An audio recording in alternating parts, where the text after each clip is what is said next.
PT Perorangan harus mengubah statusnya dari perorangan jika pertama pemegang saham menjadi lebih dari satu orang.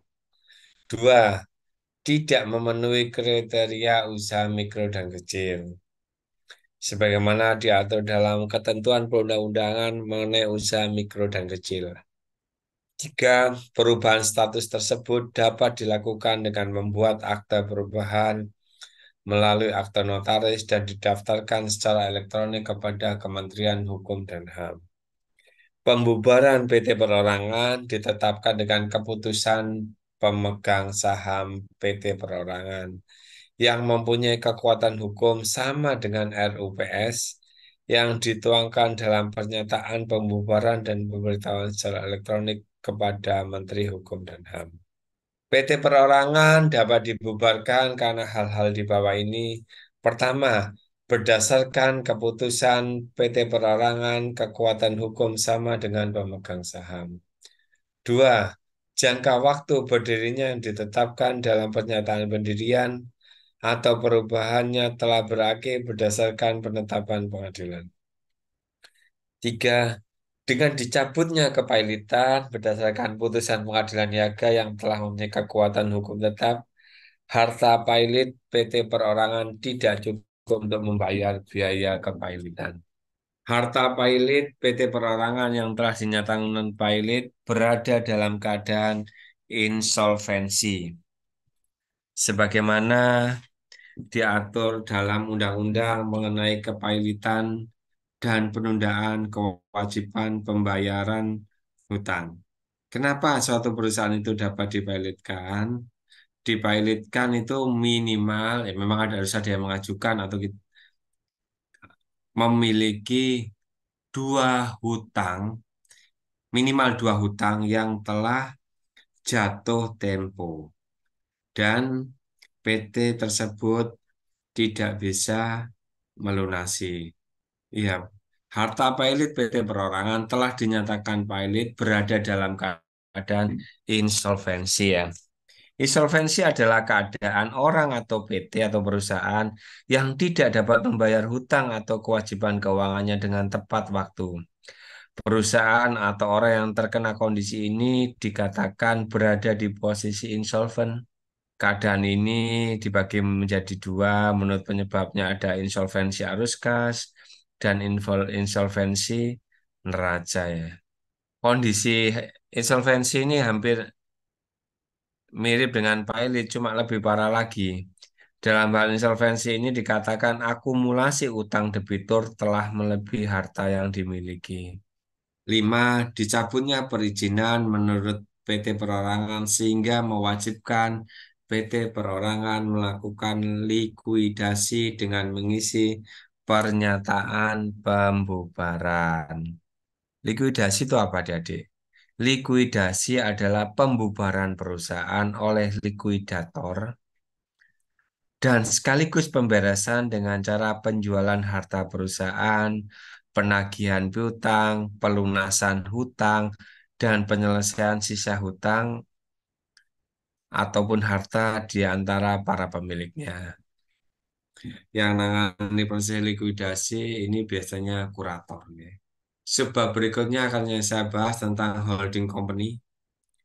Suatu bisnis yang berkembang dengan baik dapat melebarkan usahanya dengan memiliki anak perusahaan.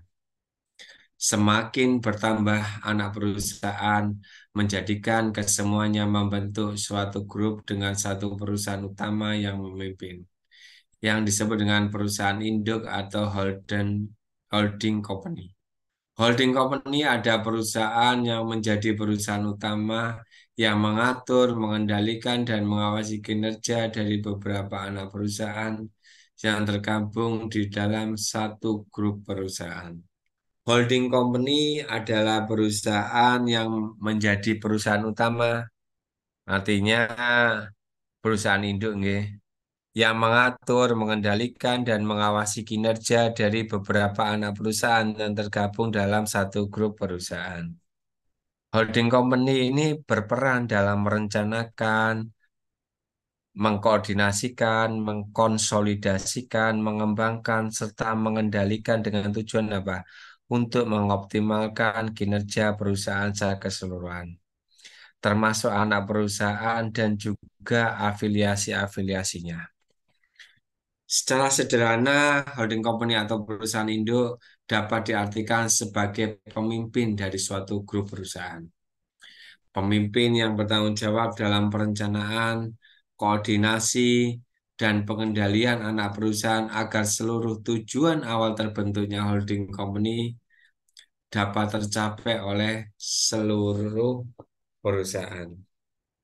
Perusahaan induk umumnya adalah perusahaan rintisan yang berkembang pesat sejak pertama kali didirikan. Adanya pertumbuhan ekonomi pada bisnis yang menjadikan perusahaan rintisan awal sebagai perusahaan induk. Perusahaan ini juga umumnya merupakan jenis badan usaha PT. Perusahaan induk ini bertujuan untuk mengatur, mengendalikan, dan mengawasi kinerja perusahaan.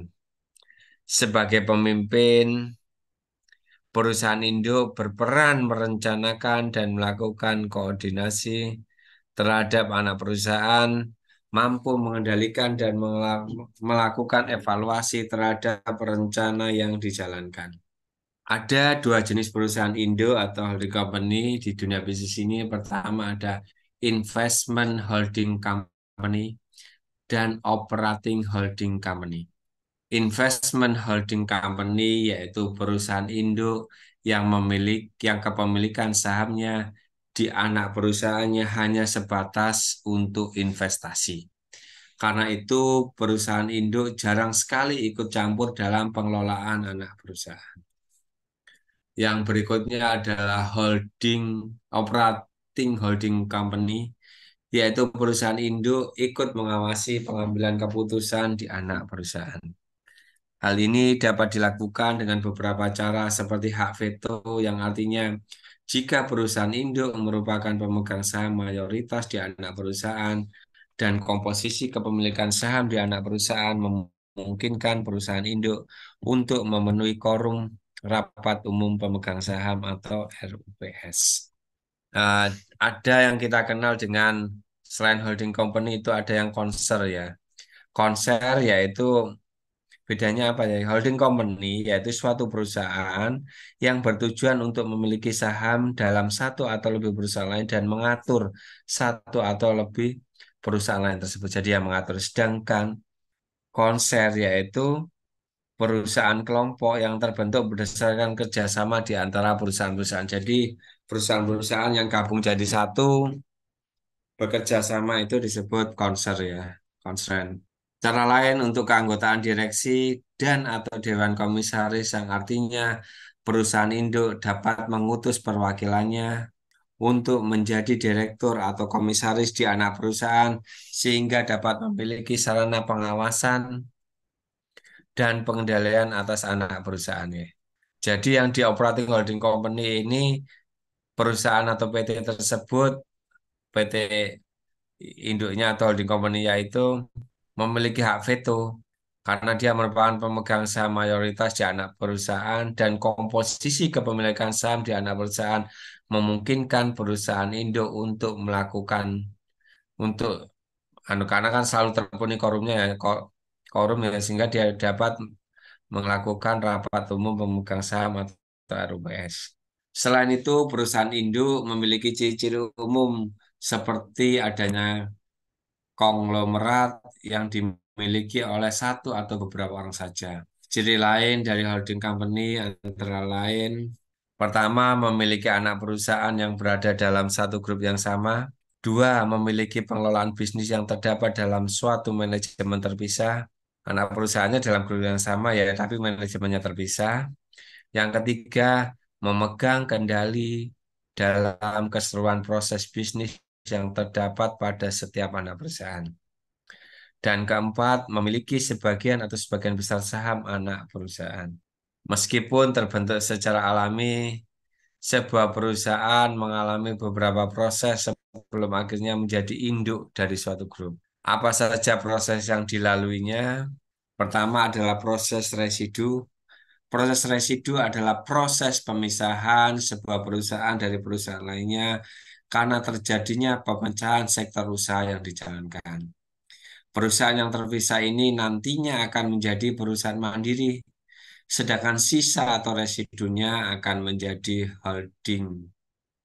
Perusahaan yang menjadi holding dan memegang saham perusahaan pecahannya. Kedua adalah proses prosedural penuh.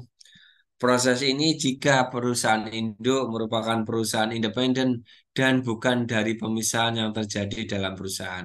Ini merupakan alternatif dari proses pertama jika sebuah perusahaan tidak membutuhkan banyak pemisahan. Banyak ya, misalkan BUMN itu kan juga merupakan holding ya. Holding BUMN ini memiliki sebagian besar saham atau mengendalikan beberapa anak perusahaan lainnya yang merupakan anak perusahaan BUMN. Ada subsidiary company dalam suatu grup perusahaan atau grup company.